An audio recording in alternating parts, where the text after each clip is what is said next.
പാലക്കാട് രാഹുൽ മാക്കൂട്ടത്തിന്റെ വിജയവുമായി ബന്ധപ്പെട്ടിട്ട് ഈ ഇടതുപക്ഷത്തിന്റെ നേതാക്കന്മാർ തൊട്ടിട്ട് ഇങ്ങനെ താഴെ തട്ടിലുള്ള സൈബർ ലോകത്ത് പ്രവർത്തിക്കുന്ന അന്തം കമ്മികൾക്ക് വരെ എന്തോ മാനസിക തകരാറ് സംഭവിച്ചിട്ടുണ്ട്.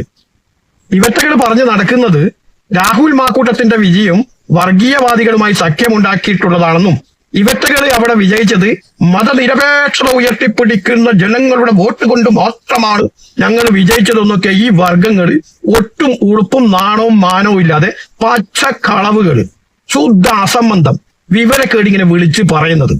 ഈ രാജ്യത്തെ മുഴുവൻ വോട്ടർമാരുടെയും മനസ്സിനകത്തുള്ള ചിന്താഗതിയും കാര്യങ്ങളും പെനക്ടറ്റ് ചെയ്ത് കണ്ടെത്തിയിട്ട് ജനങ്ങളെ തരംതിരിക്കാനുള്ള ദൈവസിദ്ധി കിട്ടിയ വർഗങ്ങളാണോ ഈ ജന്മങ്ങൾ?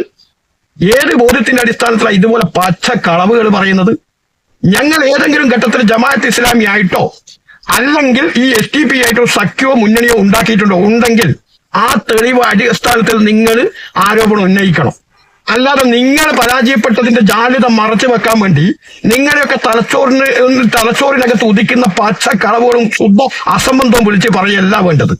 അത് ജനങ്ങൾ കൃത്യമായിട്ട് മനസ്സിലാക്കുന്നുണ്ടെന്നുള്ള ബോധം നിങ്ങൾ ആദ്യം ഉണ്ടാക്കിയെടുക്കുക കേട്ടാ. ഞങ്ങൾ വളരെ കൃത്യമായിട്ട് തന്നെ ഞങ്ങളുടെ സ്ഥാനാർത്ഥി രാഹുൽ മാക്കൂട്ടത്തിൽ പറഞ്ഞു വെച്ചിട്ടുണ്ട്. എന്താ പറഞ്ഞു വെച്ചത്? ഇലക്ഷൻ ക്യാമ്പയിൻ നടക്കുന്ന, പ്രചാരണം നടക്കുന്ന ഘട്ടത്തിലാണ് അത് പറയുന്നത്. അത് വേണമെങ്കിൽ അതിന്റെ പത്ര കട്ടിങ് അടക്കം ഞാൻ എന്റെ കമന്റ് ബോക്സിൽ നിങ്ങൾക്ക് ഇട്ടുതരാം. എന്താ അദ്ദേഹം പറഞ്ഞു വെച്ചത്? വർഗീയപരമായി ചിന്തിക്കുന്ന ഒരു വർഗീയവാദിയുടെയും വോട്ട് എനിക്ക് വേണ്ട എന്ന് പച്ച മലയാളത്തിലും ആലോകർക്ക് മനസ്സിലാവുന്ന വിധത്തില് അവൻ പ്രസംഗം നടത്തിയ ഒരൊറ്റ സ്ഥാനാർത്ഥിയുള്ള അത് രാഹുൽ മാക്കൂട്ട. അവന്റെ പേര് അത് ഇന്ത്യൻ നാഷണൽ കോൺഗ്രസിന്റെ നേതാവും സ്ഥാനാർത്ഥിയും കൂടിയാ. അല്ലാതെ നിങ്ങളെ സ്ഥാനാർത്ഥി അങ്ങനെ ഒരു സ്റ്റേറ്റ്മെന്റ്, ഒരു കാര്യങ്ങളോ ആ മേഖലയിലോ അല്ലെങ്കിൽ നിങ്ങൾ മറ്റെവിടെയെങ്കിലോ നടത്തിയിട്ടുണ്ടോ? നടത്തിയിട്ടേ ഇല്ലല്ലോ. പിന്നെ നിങ്ങൾ എങ്ങനെയാ ഞങ്ങളെ വേടിയിലേക്ക് വെച്ച് കെട്ടുന്നത്? പിന്നെ വോട്ടിംഗ് ചെയ്യുന്ന രാജ്യത്ത് വോട്ടർ പട്ടികയിൽ പേരുള്ള, റേഷൻ കാർഡുള്ള, രാജ്യത്തിന്റെ നിയമങ്ങൾ അനുസരിച്ച് ജീവിക്കുന്ന മനുഷ്യർ പോയിട്ട് വോട്ട് ചെയ്തിട്ടുണ്ടാവും. അങ്ങനെ വോട്ട് ചെയ്യുന്നവരോട് ഞങ്ങൾക്ക് കൈക്ക് പിടിച്ച് നിങ്ങൾക്ക് വോട്ട് ചെയ്യാൻ പറ്റത്തില്ല എന്നൊക്കെ പറയാൻ പറ്റുമോ? അങ്ങനെയുള്ള സംവിധാനമൊന്നും നമ്മുടെ രാജ്യത്തില്ലല്ലോ. അപ്പൊ അതുകൊണ്ട് രാജ്യത്ത് മതനിരപേക്ഷത ആഗ്രഹിക്കുന്ന, ഒട്ടും വർഗീയ ചിന്താഗതി ഇല്ലാത്തവരുടെ വോട്ട് മാത്രമാണ് ഞങ്ങൾക്ക് കിട്ടിയത് എന്നുള്ള കാര്യത്തിൽ ഞങ്ങൾക്കൊരു തർക്കവും ഇല്ല. പിന്നെ പറഞ്ഞല്ലോ, മറ്റൊരു കാര്യം പറഞ്ഞ് ഇവിടെ ഭരണവിരുദ്ധ തരംഗമില്ല. ചേലക്കരന്റെ അതിന്റെ ഉദാത്തമായ തെളിവാണ്. മൂന്നാമതും പിണറായി വിജയൻ വരുന്നതിന്റെ ഒരു സൂചനയായിട്ടൊക്കെ അവരുടെ വിലയിരുത്തൽ. എങ്ങനെ ഭരണവിരുദ്ധ തരംഗമില്ല എന്നാ പറയുന്നത്?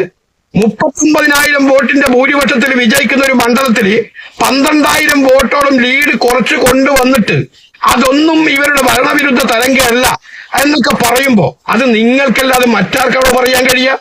ഞങ്ങൾക്ക് പഠിച്ച സ്കൂൾ ഒന്നും കൂട്ടിയ 2 കിട്ടും, ഒന്നും കൂട്ടിയ 0 കിട്ടുമെന്ന് ഞാൻ പഠിച്ചിട്ടില്ല. ആ സ്കൂളിൽ പഠിച്ച നിങ്ങൾക്ക് ഒന്നും കൂട്ടിയാൽ 0 കിട്ടും എന്നുള്ള സ്കൂളിൽ പഠിച്ച വിവരം കെട്ട വർഗങ്ങളായിരിക്കും നിങ്ങൾ. അതുകൊണ്ടാണ് നിങ്ങൾ പറയുന്നത് 39,000 നിന്ന് ഈ 12,000 കൂപ്പ് കുത്തിയിട്ടും നിങ്ങൾക്ക് ഒന്നും പറ്റിയിട്ടില്ല, ഭരണവിരുദ്ധ തരംഗ ഇല്ല എന്നൊക്കെ പറഞ്ഞ് സമർത്ഥിക്കാൻ കഴിയുന്നത്. അപ്പൊ അതുകൊണ്ട് ഇത്തരം പച്ചക്കളവുകൾ വിളിച്ചു പറഞ്ഞുകൊണ്ട് ഞങ്ങൾ വർഗീയവാദികളെ വോട്ട് വാങ്ങിച്ചിട്ടാ വിജയിച്ചു എന്ന് പറയുമ്പോ ഈ രാജ്യത്ത് അല്ലെങ്കിൽ ആ മണ്ഡലത്തിലെ വോട്ടർമാർ അവഹേളിക്കുന്നത് തുല്യമായിട്ടുള്ള സ്റ്റേറ്റ്മെന്റ് ആയിട്ട് ഈ രാജ്യത്തുള്ള മതനിരപേക്ഷത ആഗ്രഹിക്കുന്ന പൊതുസമൂഹം വിലയിരുത്തും എന്നുള്ള കാര്യം നിങ്ങൾ മനസ്സിലാക്കണം. പിന്നെ ഈ രാജ്യം മുഴുവൻ അല്ലെങ്കിൽ സ്റ്റേറ്റ് മുഴുവൻ പച്ച വർഗീയത പറഞ്ഞ് നടന്ന പാർട്ടിയുടെ പേരെന്താ? നിങ്ങൾ എന്തൊക്കെ കോലാഹലങ്ങൾ ഈ ഇലക്ഷൻ കാലഘട്ടത്തിൽ നിങ്ങൾ ഉണ്ടാക്കിയത്? വെറും വർഗീയതയും മതത്തിന്റെ പേരിലും ജാതിയുടെ പേരിലും വർണ്ണത്തിന്റെ പേരിലും വർഗത്തിന്റെ പേരിലല്ലേ നിങ്ങൾ ഇവിടെ കോലാഹലങ്ങളും നിങ്ങൾ പ്രചാരണങ്ങളും നടത്തിയത്? ഈ സർക്കാരിന്റെ വല്ല നേട്ടങ്ങളോ സർക്കാർ ജനങ്ങൾക്ക് ചെയ്ത വല്ല പദ്ധതിയുടെ പറ്റിയോ നിങ്ങൾ എന്തെങ്കിലും കാര്യങ്ങളോ രാഷ്ട്രീയപരമായിട്ട് നിങ്ങൾ സംസാരിച്ചിട്ടുണ്ടോ? സംസാരിച്ചിട്ടേ ഇല്ലല്ലോ. അപ്പൊ അങ്ങനെ നിങ്ങൾ ഈ RSSനെ നാണിപ്പിക്കുന്ന വിധത്തില് നിങ്ങളും RSSും ഒരേ തൂവൽ പക്ഷി എന്ന പോലെ നിങ്ങൾ പച്ച വർഗീയത അഴിച്ചു വിട്ടിട്ട് പോലും ഇവിടുത്തെ മതനിരപേക്ഷത ആഗ്രഹിക്കുന്ന ജനങ്ങൾ നിങ്ങളെ പുറങ്കാല് കൊണ്ട് അടിച്ച് വെളിക്കളഞ്ഞതിന്റെ ജാള്യത മറക്കാൻ വേണ്ടി നിങ്ങൾ മറ്റെന്തോ കഥകൾ ഉണ്ടാക്കിയിട്ട് ഇവിടെ വിജയിച്ചു വന്ന UDF സ്ഥാനാർത്ഥിയെ എന്താ പറയുക വർഗീയവാദിയായി ചിത്രീകരിക്കാൻ വേണ്ടി ശ്രമിക്കുക. അത്തരമൊരു ചിന്ത ഉണ്ടെങ്കിൽ അതൊക്കെ നാലാക്കി മടക്കി പോക്കറ്റിലങ്ങിട്ടെ കേട്ടാ. ഞങ്ങൾ ഇതിനെയും അതിജീവിക്കും. ഇതിന്റെ അപ്പുറത്ത് അതിജീവിച്ച് വന്ന പാരമ്പര്യ ചരിത്രവും UDF മുന്നണിക്കുണ്ട് എന്ന്